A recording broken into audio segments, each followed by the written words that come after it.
Histoire d'un roi et d'un médecin. Conte des 1001 nuits. Un roi est lépreux et rien n'a pu le guérir. Arrive le médecin Douban qui le sauve sans médicaments, ce qui lui vaut d'être comblé de bienfaits par le roi, provoquant la jalousie du ministre qui cherche à le discréditer. Menacé de mort par le roi, le médecin obtient d'aller régler ses affaires et à son retour réussit à faire croire au roi que, s'il feuillette le livre qu'il lui apporte, il fera parler sa tête après sa mort. Celui-ci feuillette le livre, empoisonné, et meurt. Il y avait au pays de Zouman, dans la Perse, un roi dont beaucoup de sujets étaient grecs. Ce roi avait la lèpre et personne ne voulait l'approcher.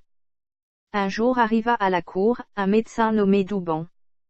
Quand il eut appris la maladie du roi et son abandon, il se fit présenter à lui.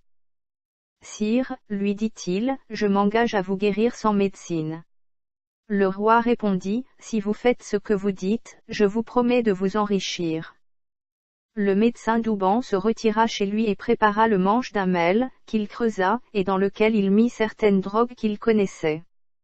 Le lendemain il se rendit chez le roi, et l'ayant fait monter à cheval, il l'emmena dans une grande prairie et il lui proposa une partie de mel. Le roi fit ce que le médecin voulait, il descendit de cheval et se mit à jouer au mel avec ses officiers, jusqu'à ce qu'il fût tout en sueur. Alors le médecin Douban l'emmena au palace, où il le fit coucher. Le lendemain matin à son réveil, le roi annonça à toute la cour qu'il était guéri. Le médecin Douban alla se prosterner la face contre terre, le roi le fit relever, le fit asseoir près de lui et le désigna à l'assemblée comme son sauveur. Vers la fin du jour, il fit revêtir son médecin d'une robe très riche et lui fit donner 2000 pièces d'or, puis il le retint à dîner avec lui. Tant d'honneur devait attirer la haine et l'envie sur le médecin Douban, aussi le grand vizir emmena un jour le roi dans un endroit retiré du parc. Et là, il lui dit qu'il avait surpris un complot tramé par le médecin pour tuer le roi, et comme celui-ci avait la tête faible, il envoya arrêter le médecin.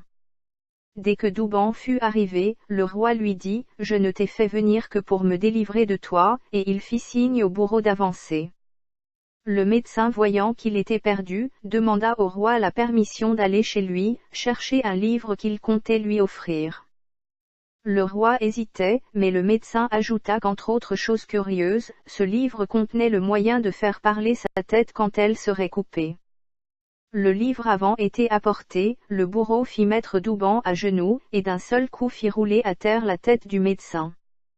Pendant ce temps le roi feuilletait le livre, en portant le doigt à sa bouche, comme le livre était empoisonné, il tomba foudroyé à côté de Douban.